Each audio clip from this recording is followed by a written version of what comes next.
SmackDown and Raw need to be 2 hours because these shows have potential. This was a pretty solid show.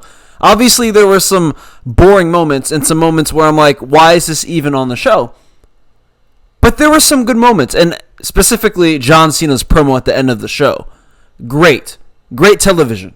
I mean, John Cena, this was definitely his best promo of his run. And this reminds me, remember leading up to WrestleMania? We were hoping for this John Cena, but we didn't get it. They were protecting Cody Rhodes the whole build-up for WrestleMania. And I'm just thinking money-wise, you want your John Cena, who only has, 6 months left? You want him to go as ballistic as possible, right? You don't want to neuter him. So, yeah, money-wise and just for the fans. Like, you know what I mean? I don't know. Let's review the show because this was a solid show. It starts up with LA Knight coming out. He has a promo. He talks about Seth Rollins. Paul Heyman interrupts. I'm pretty sure he wanted Seth Rollins to come out instead of Paul Heyman, but it was just Paul Heyman. Then LA Knight starts threatening Paul Heyman. The fans start cheering and chanting for a match between them. But Paul Heyman has backup. The two bodyguards come out. Brunson Reed and Braun Breaker. These guys are just dressed in all black with sunglasses. Like, these guys are literally security guards. I talked about this in my last video. That's literally what they are. There's no character, no personality, nothing. So yeah, they tried to jump LA Knight, and LA Knight actually beats them up. He beats them up, he grabs a chair, and got the better of both of them. So I'm happy that they're building LA Knight. They're making him feel like an important and strong character. They haven't been doing this before. So I'm happy that they're doing this now. Now, after the new faction gets beat up by one man, they get interviewed and was told that Brunson Reed has a match with LA Knight later in the show. Now, Braun Breaker has his one word throughout this whole show, and it was a bark. So there we go. He just barks, and that's it. And Brunson Reed basically breathes heavily, and it looks like he's trying to mentally prepare himself. So that's what the two bodyguards, that's it. That's all of their character development for this show. Wow. We then get the match between Asuka and Alexa Bliss, which Asuka wins. And, I really don't know what they're doing with Alexa Bliss. I don't know what plans they have for her. They do have a lot of backstage segments with Charlotte Flair and Alexa Bliss, so they might tag team. They might start a faction. That's what they should do. They should really just start a faction between Charlotte Flair, Alexa Bliss, and they add some NXT girl, maybe Gilia. Like, when they just constantly show Charlotte Flair and Alexa Bliss in the same vicinity and just having like a one-word conversation, that is not building anything. That is not riveting that's not entertainment. That's not entertaining at all. You know what I mean? Like, actually have a good segments where it progresses something. Oh, they can connect. Oh, Alexa Bliss can trust Charlotte Flair because she had her back, from being jumped or so, like, you know what I mean? It's just something. It's effort. They have to try. That's literally it. And that can go with the men's division as well. Both divisions. Both shows. Right? There has to be more scenes where you can be like, wow, you can understand why this character doesn't trust someone or doesn't respect this character. Or, like, show more detail. Right? Not just some random conversation that's like 2 words. Oh. And then someone staring in the background. And then that's like, oh, that's why they joined this faction. So, yeah. We then get a backstage segment with, Jade Cargill, B-Fab, and Michin. Michin and B-Fab basically talk about how they want the tag team championships, and they're going to talk with Nick Aldis about it. Then there was a segment with Alexa Bliss, Chelsea Green. They were basically just beefing. Then Charlotte Flair comes out and started beefing with Chelsea Green. So it definitely looks like Charlotte Flair and Alexa Bliss will be teaming up in the future. Now, next scene, we have Kit Wilson versus Aleister Black, and Kit Wilson basically, he's part of the Pretty Deadly tag team. I guess the other guy has been injured, that's why we haven't seen their tag team in a while.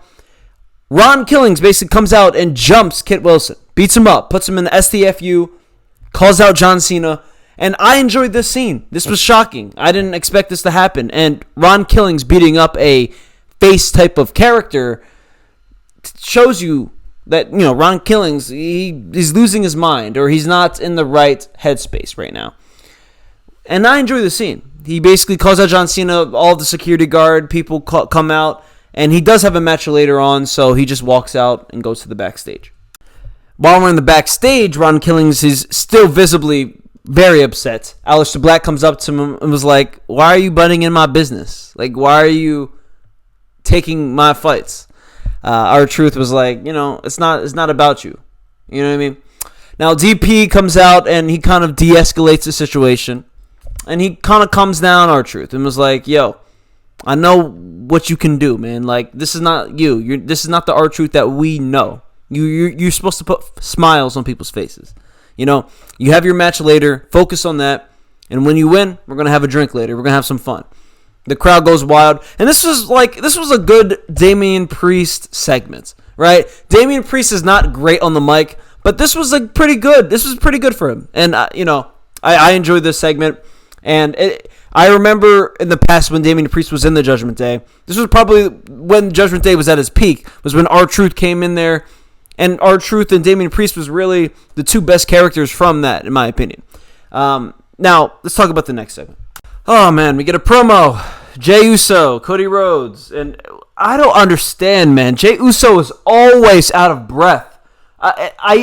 It's so hard to listen to him. He just says something. He's out of breath. He's like, the crowd is saying yeet. He's trying to tell the crowd to stop saying yeet, but they still say yeet. So, honestly, I don't know what Jey Uso said this whole thing.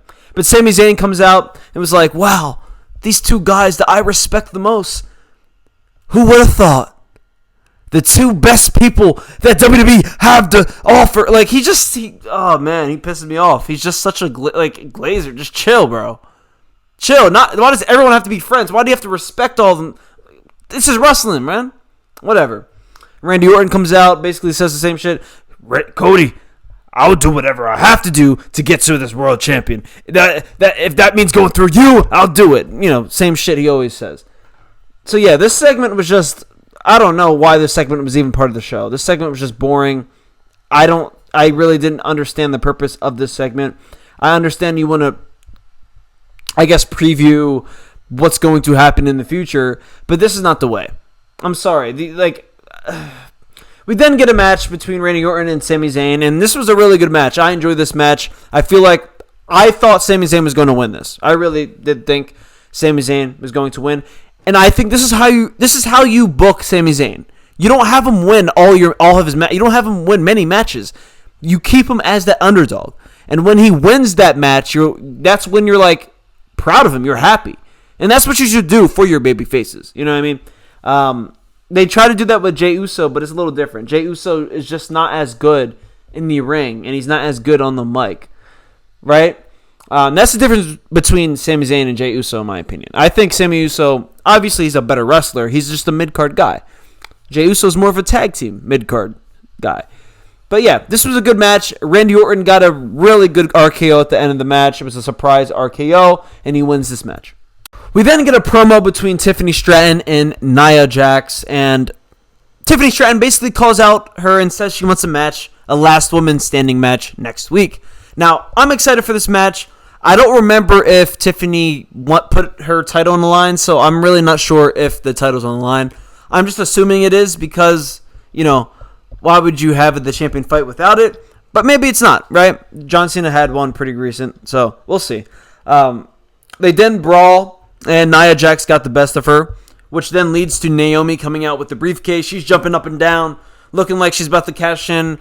Then Nia Jax grabs her and does not let her cash in. And here's my one thing. Can we chill with the Money in the Bank? We don't have to do this every single week. She doesn't have to have a fake cash in every week. That's just going to annoy the fans, and that's just going to, not saying it loses value, but when you just let's say 3 weeks, Naomi doesn't have a fake cash in, then when you do a fake cash in, it's going to mean more. You know what I mean? Having a fake cash in every week it doesn't make sense. It just loses value. So when Charlotte Flair called out Chelsea Green, they did have their match tonight, and Charlotte Flair did win this match. We then get the Solo and Jacob Fatu promo, and I just gotta say, this was really good. I enjoyed this promo, and I enjoyed when Jacob Fatu put the title on the line. This is something that I would want to watch, and this is how you build a feud, right? They only have certain feuds where they take their time in and they actually put effort. Like this, the Jacob Fatu, the Solo Sikoa, they've been putting their effort in this story, right? Not so much with the Seth Rollins. Not so much. Not so much with LA Knight. Now they're trying to build LA Knight. But they have to just do it consistently with every character, every storyline. Just build. You got to build it every episode. That's what they have to learn. And this episode, I think they're going in the right steps, but they have to do it consistently for me. You know what I mean? So, yeah, I enjoyed this segment. I think Solo Sikoa grew a lot. I think Jacob Fatu is better than Solo at this point. Jacob Fatu is really, really good. On the mic, he's gotten so much better from once I first heard him talk. So, yeah, I'm enjoying this. I'm enjoying it, and I'm excited to see the United States Championship match next week. Next, we got the Bronson Reed versus LA Knight match, and of course, this match was not going to end without a DQ. Braun Baker comes out, spears LA Knight mid-match, and they basically jump him. And they hit him with the tsunami many fucking times. And yeah, LA Knight might be out for... If they just built up LA Knight just for him to be out for like 3 weeks, then that would suck. But yeah, it looks like he might be out for a couple weeks. We then got John Cena versus R-Truth, and this ended up in a DQ. John Cena, of course, quit throughout the match. I don't even know if it was 5 minutes. It felt like it was like a 5-minute match. He quit, hit him with the championship belt, and yeah, that's how he ended. But then CM Punk comes out and tries to save the day, but John Cena gets the better of CM Punk, and that's when he basically puts him through a fucking table and cuts the Pipe Bomb 2.0. John Cena's best promo. Now, I'm pretty sure I covered basically what he says. There's a lot onto what he says. He basically has a very good promo. I'm not going to explain what he says. You can fucking look at it. All right? Now, it was very late. I will wrap it up. If you enjoyed this video, drop a like, subscribe to the channel, and I will catch you guys on the next one. Peace out.